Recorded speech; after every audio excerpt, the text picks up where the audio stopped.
কাশ্মীর পাহাড়ের বুক চিরে চলা নীরব নদী, আর সেই নদীর পাড়ে এবার ভেসে এলো রক্তের ঢেউ। 26টি প্রাণ নিভে গেল এক বিকেলে, যাদের ঘ্রাণে ছিল জীবনের আশা, চোখে ছিল স্বপ্নের আলো। আর ঠিক তখনই ইতিহাসের গহীন থেকে উঠে এলো এক শান্তির কণ্ঠ। ইরান প্রতিবেশীর তপ্ত দ্বন্দ্বে নেমে এলো মধ্যস্থতার প্রস্তাব, সঙ্গে এক কবিতার অংশ। মানুষ একটি শরীর, কিন্তু ব্যথা পেলে কাঁদে গোটা আত্মা। গত মঙ্গলবার পেহেলগামের বাতাসে তখন বসন্তের ছোঁয়া, কিন্তু মুহূর্তে বদলে যায় দৃশ্যপট। ভয়াবহ সশস্ত্র হামলায় লণ্ডভণ্ড হয়ে যায় একটি জনপদ, নিহত 26 জন, আর তার দায় এসে পড়ে প্রতিবেশী পাকিস্তানের কাঁধে। RICL TMX, যুগের পর যুগ স্থাপনা থাকে মজবুত।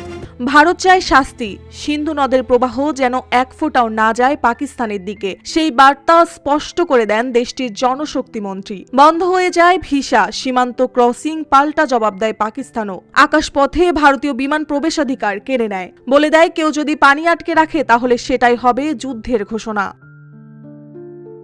এমন উত্তেজনার মধ্যেই সামনে আসে এক ব্যতিক্রমী বার্তা। ইরান জানায় দুই ভ্রাতৃপ্রতিম দেশের মধ্যে তারা গড়তে চায় বোঝাপড়ার সেতু। শান্তির অনুকরণে আরাগচি বলেন, ভারত ও পাকিস্তান উভয়ে আমাদের আত্মীয়, আমরা চাই তারা মুখোমুখি নয়, বসুক পাশাপাশি। সাদির কলমে উঠে আসে এক মানবতাবাদী দৃষ্টিভঙ্গি। তিনি বলেন, যেখানে সব মানুষ একটি দেহের মতো আর যন্ত্রণায় একে অপরের বুক কেঁপে ওঠে। তবে প্রশ্ন থেকে যায়, এই আহ্বান কি পৌঁছাবে দিল্লির কানে? শুনবে কি ইসলামাবাদ, নাকি ইতিহাসের সেই পুরনো শত্রুতার ছায়া ঢেকে দেবে সম্ভাবনার সূর্যকে? কাশ্মীরের পাহাড়ে যে রক্ত গড়িয়েছে তা যেন না হয় যুদ্ধের বীজ। ইরানের কণ্ঠে এখন আশার ধ্বনি, শান্তি, সম্ভাবনা, মানবতা। কিন্তু ভবিষ্যৎ নির্ভর করছে দুটি দেশের হৃদয়ের দিকেই। তারা কি শুনবে এই শান্তির কবিতা? মার্জিয়া মৌ, রূপালী বাংলাদেশ।